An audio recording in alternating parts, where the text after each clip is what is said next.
Hello मित्रों, केम छो? અત્યારે અમે એમપીના અંદર કયું બજાર છે આ ભાઈ? કુપસીનું બજાર છે મિત્રો. જો તમે બહુ મોટા ને મોટા જ મોલ છે. જો મિત્રો જોઈ લો, તમે વિડીયોના માધ્યમથી જોઈ શકો છો મિત્રો. આ કેપસીનું બજાર છે મિત્રો.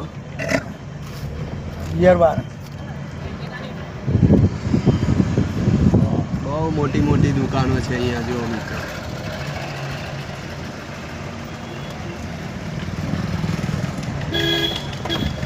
મિત્રો એમપીમાં તમે આવો ત્યારે એકવાર કેપસીના બજારની મુલાકાત અવશ્ય કરશો મિત્રો. વિડીયો ગમ્યો હોય તો લાઈક, શેર, કમેન્ટ અને ફોલો જરૂર કરશો મિત્રો. જય સિયારામ, જય શ્રી કૃષ્ણ.